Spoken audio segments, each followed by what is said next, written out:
What is up, everybody? Welcome back to RacingNews.com and welcome back to another one of our previews. Well, let's get it going. Let's go to Gulfstream Park Saturday, February 1st. Race 11 on the card. It is the Holy Bull Stakes Grade 3 event, going a mile and a 16th here.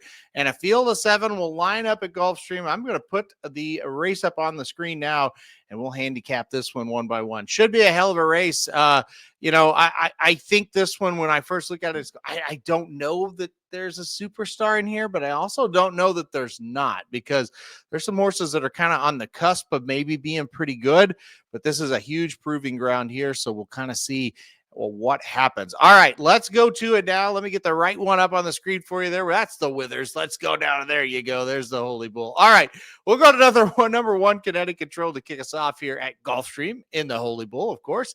And it is Kinetic Control. And now Dale Romans, he had a double on Pegasus Day. So Dale was kind of hot down at Gulfstream right now, and he'll bring in Kinetic Control that looked pretty darn good, actually. Last time out, break the maiden at Churchill Downs. Did it by a length and a half, and was assigned a time forward speed figure that is competitive with the rest of this field today. Still maybe needs to move up just a little bit, but I thought this was a pretty good race from Kinetic Control last time out. I'm not going to play him to win in this spot. I do think this could be a board hitter, but for me, I just couldn't quite get there with Kinetic Control. But we did see some progress, and I think that's the big thing. And if we see a little bit more, maybe he's in with a shot. All right, let's go to the number 2, Ferocious, next. And this is a horse we have not seen since the Breeders' Cup Juvenile. So here's the deal with the Breeders' Cup Juvenile, and it's one of those races right now that it hasn't came back very strong. You look at Gaming, who was second in that race. He was third, in the LoSal Futurity. He was 8th in the Southwest. That wasn't good. Getaway Car, second in the LoSal Futurity. And then Jonathan Sway came back second in the Kentucky Jockey Club. So no winners out of that. But we have Ferocious, and we have Citizen Bull obviously coming back this weekend as well. So I'm not ready to totally give up on it. Now, the bad thing I think about Ferocious is we've seen 3 straight losses. He was obviously a maiden that was heavily hyped after he broke the maiden at Saratoga in August. Went to the Hopeful. I thought he ran okay. Got second, being a half length. It was a kind of a weird race. He kind of ran to the level of the competition a little bit, but it was decent enough. The Breeders' Futurity, he just got smashed by East Avenue. Got beat 5 1/4. What can you really say? And the Breeders' Cup Juvenile, we already think might be a little bit skeptical, and this horse was really nowhere to be found. He was 5th, beaten 6 1/2. Can you support him today? Do you really want to? How short's the price going to be? Well, who the hell knows? Because Gulfstream doesn't have the morning lines out, and it's like 3 days before the race. But I digress. Anyway, I don't know. I think he's going to be a short price, and I think we can beat him. That's kind of the way I looked at the number 2, Ferocious. The number 3, Tappan Street, I think will be a pretty short. Like I said, who would know? We don't have morning lines. But anyway, why did I wait till Wednesday to do this? Who knows? Anyway, number 3, Tappan Street. Nice debut winner here for Brad Cox. Luis Saez was aboard that day. He'll be aboard again right here at Gulfstream Park on December 28th, won by a length and 3/4. So that's good news on Tappan Street. I thought he was good in that race. I went back and watched it a couple times. Now, bad news is Bob Moe, the second place finisher in the race, did come back to run 5th in his next race.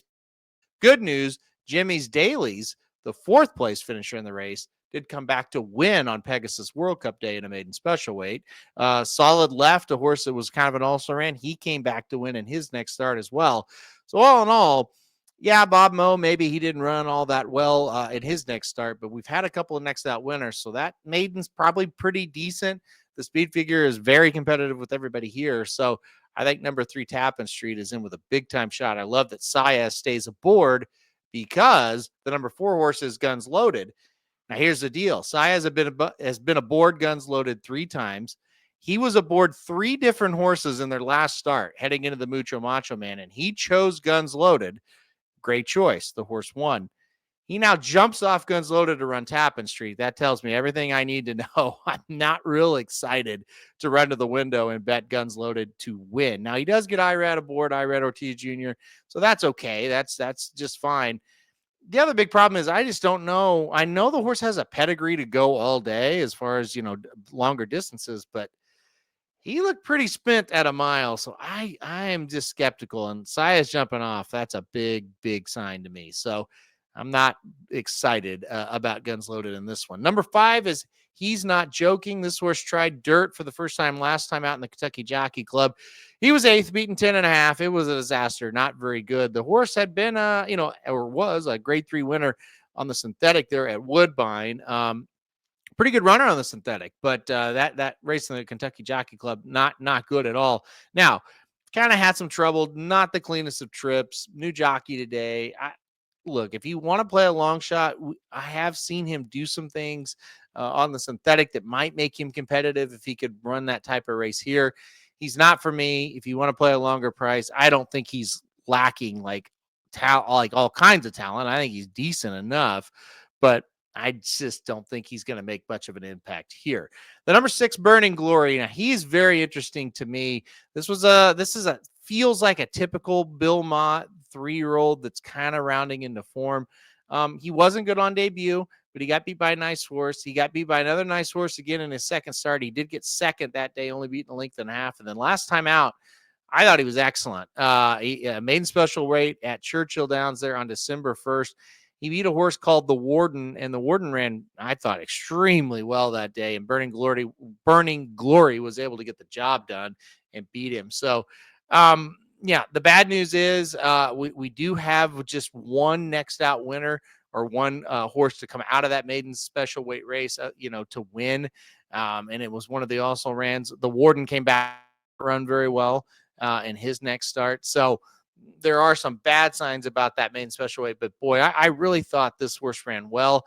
And here's the other thing, and I think this is a really good sign. So Bill Mott has a horse named Tux, who ran third in the Rimson back as a 2-year-old. Tux is entered on this card, but not in this race, not in the Holy Bull. He is in an allowance earlier in the day. So that kind of tells me that they like Burning Glory a little bit. Into Mischief out of a Tappan mare. That kind of tells me I think they're going to be okay going longer. Horse ran pretty good going a mile 16th when they tried it the first time as well. So I think number 6, Burning Glory, pretty interesting in this one. And then the number 7, Burnham Square. This is a horse that last time out really put it all together. Two okay to, not too bad races in a row. And then boom, won by 9 last time out right here at Gulfstream going a mile and a 16th. It's another one. Ian Wilkes is a guy who they don't usually pop first out, but boy, when he can get them right, they do run pretty well. And so he's with a big chance as well. That last speed figure he earned was pretty darn close to anything that's in here. So, I think it's going to be a very interesting race for sure. All right, let's get to the top pick here. And I debated this one for a little bit, but I'm going to go with what I think will be a little bit of a price. And I'm going to go with the number 6, Burning Glory. Went back and watched all the maidens, and I think this horse has got a lot in the tank. And I think he's going to run very well running 2 turns for the second time.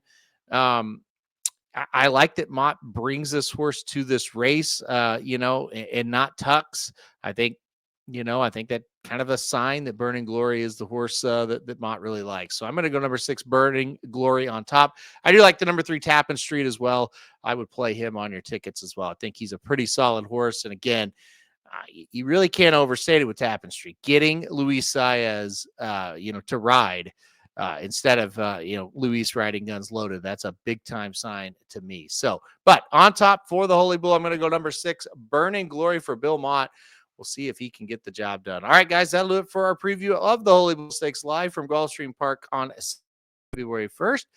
Hit the like button if you liked the video. Hit subscribe. You really like it. Want to get alerted anytime we do videos like this. And most importantly, good luck if you're playing Gulfstream on Saturday.